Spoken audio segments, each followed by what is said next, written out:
This is my owner review after 2000 kilometers. Had my first service after 1000. I own the bike now for 6 weeks, maybe 7. Like I said, I drove it over 2000 kilometers.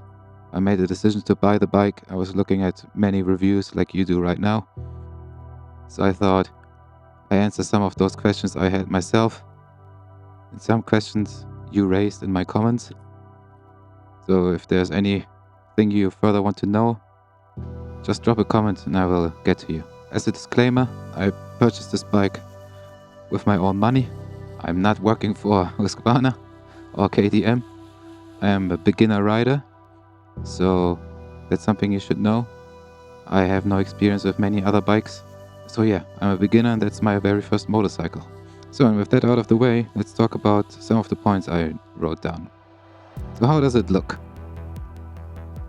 I really like the design. I like the idea of scrambling. If you can see, I'm on a parking spot close to a lake right now. It's also a little bit off-roady here, and the bike gives you all the confidence you need with those tires. Suspension would need to be adjusted a little bit to the softer side if you go over these gravel roads. The standard is a little bit more firm, more towards the sporty side. I like this retro design. I like this modern tank combined with the headlights, which are round and more old school. The back end is quite nice. I mean, when you come to this video, you know the look of the bike already, right? I like the concept Husqvarna was going for. I like this Scrambler naked bike idea. I like its rugged look. I like its modern look, and also with these elements of old school. I think they did a fine job, and I think it looks just amazing. So what did I mod on the bike? I might give you a little tour. So I added some fork protection here at the front in case I drop the bike. I also added some sliders on both sides for the engine and the generator. And yeah, I added the tank bag from Husqvarna as well as the tail bag. And I got some different mirrors. Not because the originals are not working. The originals I had some issues with because at a certain RPM they start to vibrate a little bit. It's especially apparent when you want to join onto the motorway. It's vibrating a bit too much for my taste. And combined with the better look of those ones here, which are also from Husqvarna, I think it's just perfect. Other than that, I did not mod anything. It's all as it comes. I mean, I got the dynamic pack and the MSR, but other than that, everything is normal. Oh no, I got also the cover here for the brake fluid, which is a little bit more elegant. What I would like to mod in the future is I would like to get a grill protection in the front for the cooler. That might be something that's not too stupid. And I'm still playing with the idea, once it comes, get the heated grips. So is it comfortable? It's very comfortable to sit on. It's, let me show you. It's very comfortable to sit on. So I'm 5'10 to 5'11. If I stand, I still have a little bit of a gap here. And if I sit, you can flat foot it on both sides super easily. If you have your feet up, the bend is not too dramatic. Otherwise I get pain in the knees. And when you sit on it, it's like a totally natural seating position. It's not too wide. It's not too far forward. It was very important to me. The ergonomics of the bike. It's the same feel sitting on this bike when it comes to the ergonomics, like the 401. Just that, yeah, this bike is bigger and heavier. That's the only difference basically. But from the seating height, the width of the handlebars and how you sit on it, it feels identical. Yeah, the seat is very comfortable. Maybe as a disclaimer, I'm quite sensitive to that, so I can't ride a bicycle for more than an hour and then my butt hurts too bad. If I'm on my trainer bike more than an hour, I can't bear more. So you might not be that sensitive. The seat, so I weigh 74 kilograms and the seat is fine for me. The longest I've ridden it was like 4 hours, up to 5 hours. Short breaks in between, and yeah, after an hour, depending on the day, I might have to shift my butt a little bit. So It starts to hurt a little bit here in the inner part of my thighs, so I like to sit as far forward as I can to, in case I have to do an emergency braking, that I don't, get bumped against the tank. But you have also this padding here, which is nice. And after a while, it starts to hurt here in the inner part of my thighs a little bit. And if I then just scooch back into the seat, then this is gone. After 2 hours, I feel pain coming, and then I just move around on the bike, and I'm good to go for another hour. 4 hours you can ride, for me at least, without any issues. But like I said, I'm 74 kilograms. If you're heavier than me or lighter, then the seat might be different, the padding of it. There's also an ergonomics seat. Maybe I will get that in the future, I'm not too sure. They also have one which is up padded, so in case you're a little bit taller and you want to sit a little bit higher, that takes care of it. So is the bike a scrambler? Right, we are standing out here. I think that's the perfect environment for it. It's not meant for off-road, right? It's not an adventure bike. I mean, you know that. So it has 17-inch rims, which is great because then you can just put on any tire you want. So if you want to have something more sporty, put on more sporty tires. I just like the looks of them, and I like the idea that I can just go onto these light gravel roads or well-maintained forest roads, and I don't have to worry. I always have enough traction. It's great, so it works totally fine. But there's not many opportunities here in Germany anyway.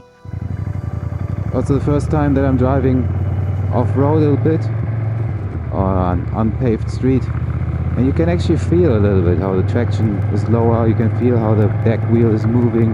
It's really enjoyable actually. You of course had to complain. That's a German tradition. I'm not supposed to be here. And I need to be careful here as well. As you can tell, it was raining the last days. It's muddy, it's slick. But this bike is meant for this. And it has traction control, so it's all fine. But if you live in Canada or rural America or somewhere in India, we have a lot of gravel roads, or you have to go by a maintained forest road, then this bike can do it. I mean, of course, you can't do off-roading. It doesn't have the suspension travel. It doesn't have the tires that could take a beating. It's just impossible. So that's not what it's meant for. It's not a hardcore scrambler. It's like they say, it's a street explorer, and a gravel road or a forest road won't stop you exploring. So as long as the gravel road or the forest road is maintained, you have no issues and you can have fun and be confident. For people of you who are more experienced with off-roading, you might be able to take it off-road and give it a shot. There's some clearance underneath, but I don't know if the suspension can handle it. You would have to give it a try. I wouldn't do that. The bike is not meant for that, right? So get an enduro or adventure bike, whatever. So what about the reliability? Several of you mentioned the camshaft issues that the 790 Duke, which has the same engine as this bike, has. It's not really the same engine, right? Husqvarna took that engine from KTM and they gave it 10 horsepower more. So the 790 from KTM has 95 and this one has 105. Delivery seems to be delayed for Husqvarna anyways. Several of you commented that the bike won't be available till early 2025 or the fall in the United States this year. So I don't know. My gut feeling is that Husqvarna is aware of the issues of the engine, and so the engine is the only part that comes from China. All the rest is assembled in Austria. They might be taking a closer look at the engines. That's why the bikes are not delivered that fast. I had luck and I got my hands on one because my dealer was quick enough to ask to get a test bike and one for the showroom. And the one for the showroom I immediately grabbed and got lucky. You might have to be a little bit patient. I have the gut feeling that KTM is taking their sweet time to make sure that all the machines are fine and don't have issues like the 790 from KTM, to not destroy their reputation. But we have to wait and see. Important for the reliability to know is, I have 4 years of warranty. There's 2 years which come from Husqvarna here in Germany. And then there's 2 more years that you can purchase at the dealer. It's an offer they tried to sell me because they didn't realize when I came back to them to get, I think the rear here installed, is that I already had it part of the original deal. So part of the original deal, it was standing there in the showroom, was the price 10,500 plus the 4 years of warranty. I mean, of course, it would be annoying to have the bike gone, but because if it's part of a warranty, I would tell them, give me something in the meantime. It's not my fault. So, why I think that Husqvarna has actually looked into maybe the engine, but I'm not too sure, is also like those protectors for, you know, the engine. This little nice parts down here. It took them like I just got them installed at the beginning of this week, so it's like I'm in my 7th week. They didn't have that ready. The same with the rear bag. It took them 4 weeks to get it to the dealer. So yeah, the grill protection for the cooling is also not there yet. They clearly have some supply chain issues, or they are having to focus their minimum manpower on more pressing issues, and maybe making sure that the engine is all good is their main concern at the moment. We'll see. So is the TFT display any good? I really like it. It was one of the selling features for me when I compare to other bikes. I don't like a white background. I think the only other TFT that might be better than this, or has a better menu or a nicer looking menu, might be the ones from BMW. But I think this one looks awesome. It looks sleek. I like the look of it. I like the yellow accents. Let's boot up the machine. You can see my reflection a little bit. The visibility is mostly good. If the sun is just right behind you, you can run into issues that you sometimes can't see the display because the sun is right behind you, reflecting right back into your eyes. But other than that, it's fine. Into the menu, first thing that comes up is motorcycle, where you can change the drive modes. We will go into that. You have the info for the bike, and you have the trip info and the settings. So those are the 4 things. Let's quickly go into the bike info, where you can see the coolant temperature, you can see your fuel range, you can see your battery, you can see the distance you drove. I drove 2,100 kilometers. The next service, which will be in 15,000 kilometers. No, not anymore, but it's every 15,000 after the first 1,000. And then the warnings, if the warning comes up, and in this case it's because the side stand is down. Otherwise you would have a warning symbol up here. Yeah, trip info.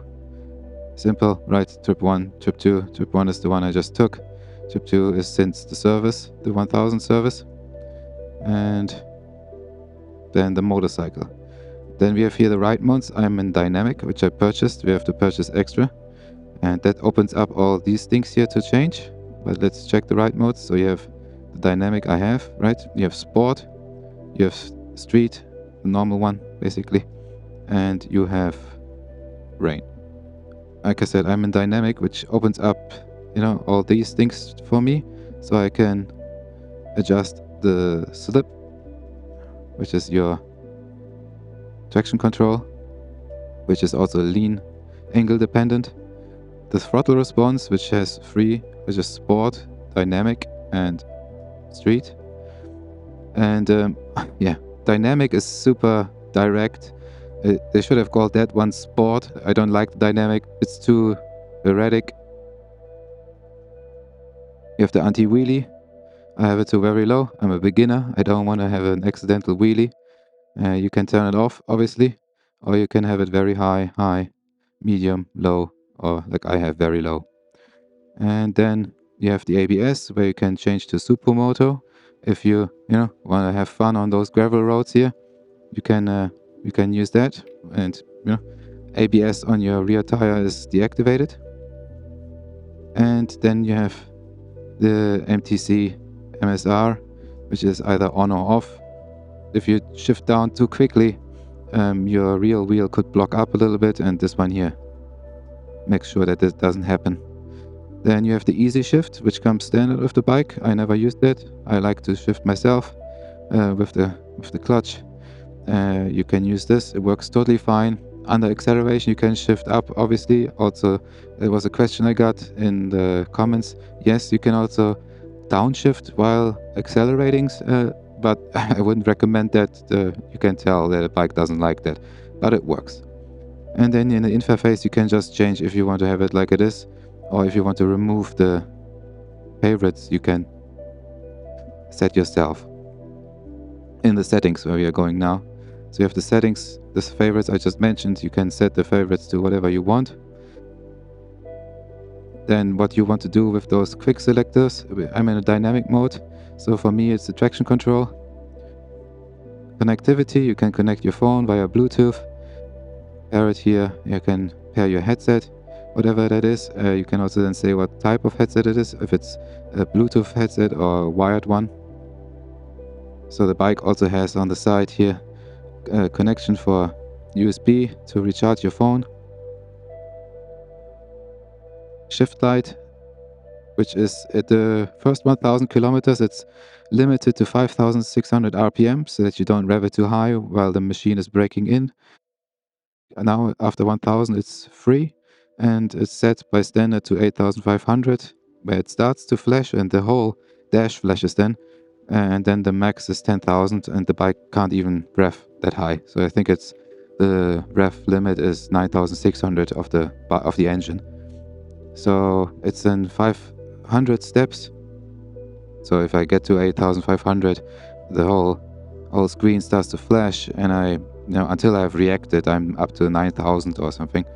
So that's great. So you can change the date and time. You can change, the units from metric to miles, and the language. I always like to use English. And heated grips, if I would have the heated grips, but they're not installed yet. They were not available yet. And extra functions, you can make a call. There's a launch control available, the audio, if you're already riding, so that's not available now. There's also a remote control mode, I don't know. So these are the ones that I have available with the bike. So yeah, this is then the main display, how it looks. And as you can see, if I use the up and down, I change the traction control. So when I'm riding normally, I always have it set to 6. Not that I know the difference. I had it once, so the max is 9. I had it at 9, and I saw once out of on the dry conditions, out of a roundabout, I could see the DC flashing.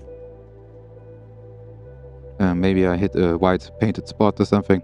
So when it's dry, I have it at 6, and if it starts to rain, I just push it up to 9, and I'm good to go. So yeah, that's the TFT screen and the menu. So what are the safety features? I mean, you saw some of them now. So most important, which was important for me as a purchasing decision, was that the bike has traction control, and that traction control that's not only in a straight line, it's also lean angle dependent traction control. And the same with the ABS, it's also cornering ABS.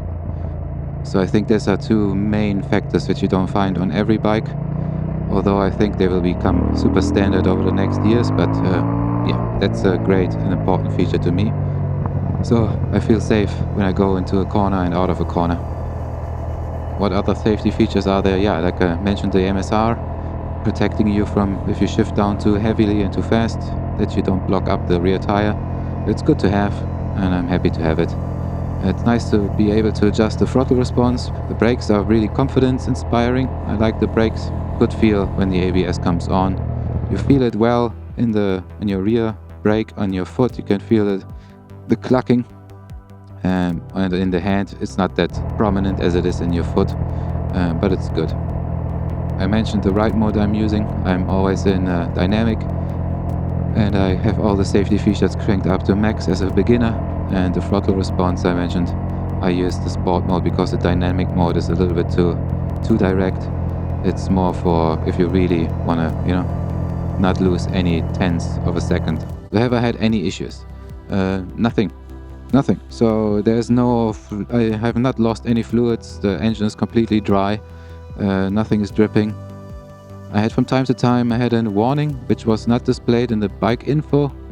So it might have been some sensor reading some temperature warnings maybe, because it was often when I just turned it off to start a recording, turned the bike back on, and I had a warning on the display, but it was not showing in the bike info. So I think it was just a faulty reading of a temperature sensor maybe.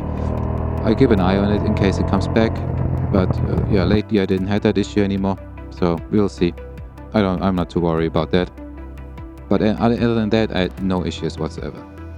So is the bike too powerful? I have made a complete separate video, so if you missed that, check that out. I think the bike is not too powerful because, I mean, yes, it has a lot of power, but the nice thing is the throttle response is like, or the power band is super linear. You know, the more you give throttle, the higher you get up in the RPMs, the more horsepower you have, and it's just perfectly linear. It feels like a linear progression. What you put in is what you get out, so it's just perfect. It's not like you get to 5,000 to 6,000 RPMs or 7,000 RPMs and suddenly the bike goes into a second life like you would have on a sports bike, where you want to have that, right? Where you accelerate out of a corner and then it explodes onto the straight.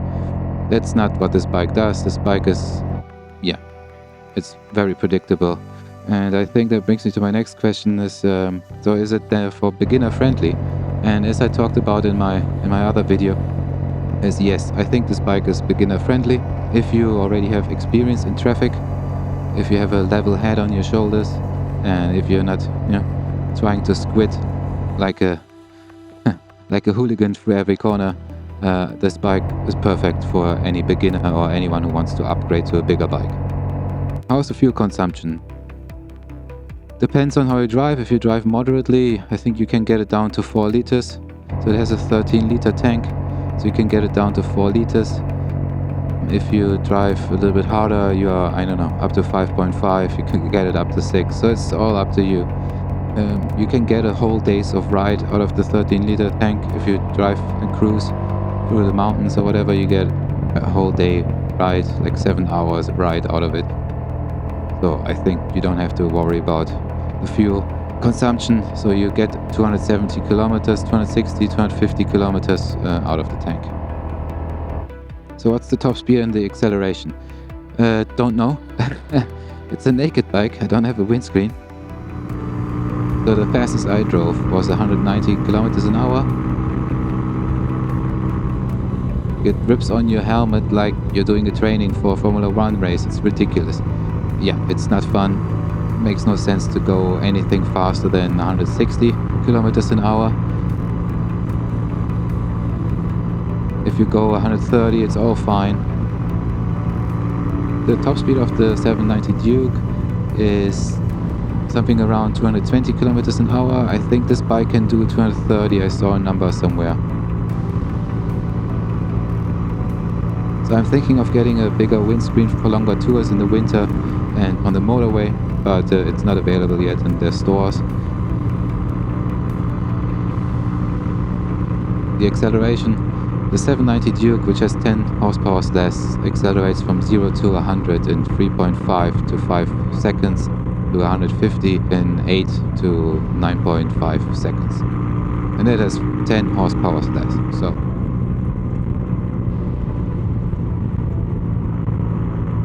it has a launch control option if you really want to test it. I think you have to be in the quick shifter, then you can do it from the menu. Don't know, will never try it. Not interested, but you can give it a shot if you're an experienced rider. I'm sure you will have a lot of fun. And then use a stopwatch and let us know in the comments. So how does it sound? So I have a lot of videos here on YouTube. You can check out the sound of the bike. I think it sounds awesome. And what you hear in my videos is EQ'd a little bit to get rid of the noises from wind and other things. But what I hear is not what you hear, because I wear a helmet. I have earplugs in because of the wind noise. It's quite close to what you hear. If you're actually riding the bike, you hear more of the high notes. It's more chirpy. It has a chirpy note to it. When it's idling and when you're having just maintenance throttle. I have the microphone in my backpack, which is then towards the side of the exhaust. So you basically hear in the videos what a passenger would hear. But no, I think the sound is great. It sputters if you decelerate. It's very enjoyable. I like the sound. It's obviously not an inline 4 monster that screams, but it's just, I think it has a nice throaty sound. The stock exhaust, which you hear in the videos, is great. There's also 2 other options they offer from Husqvarna, which are supposed to be even more throaty. But I'm very happy with the sound. Oh yeah, it's a Euro 5 Plus norm. So when the bike is idling, it's not allowed to be louder than 90 decibels. So how's the ride? The ride is great. Like I mentioned before, the ergonomics are great. The bike tips in super easily. It's very nimble. It only weighs 192 kilograms without fuel. So with fuel, it's 205 kilograms. And it's super nimble, it's light, you can feel that, it's powerful, it wants to go forward, it brakes good, it tips good into the corners, so I'm enjoying it very much. But as a beginner, no comparisons besides of the bike I learned on in my driving school, which was an SV650. This one here feels way more sporty than that bike. You'll have to give it a test ride to experience it, basically. Does it overheat? I was riding it now in summer, which was brutal. Like the craziest conditions, like the hottest days here in Germany, basically. If you're standing in a traffic jam on a red light, pause, the bike reaches its 100 degrees and then it starts the cooling process. And you can feel the heat coming off from here towards your legs. You can also feel heat coming out of here, where it then might push out then some hot air when the fan starts to kick in. But it's not super uncomfortable. It's something that I expect. Don't have any overheating issues. It's just like, yeah, if it's hot, it gets hot, and then the bike is hot. So what do you expect, right? So what does it cost? Yeah, you know the price. It's 10,500 here in Germany. But to be honest, you should not get this bike without a dynamic pack. Otherwise, you're just losing out on so many features. And the dynamic pack is like something like 450 more or 500. Just say the bike is 1,000. Plus you have the shipping costs, which is another 500. So the bike is not 10,500, it's 11,500. So that's what it is.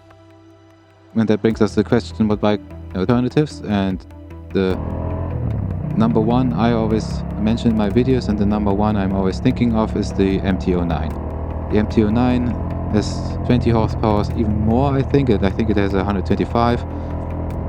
It has almost the same feature pack.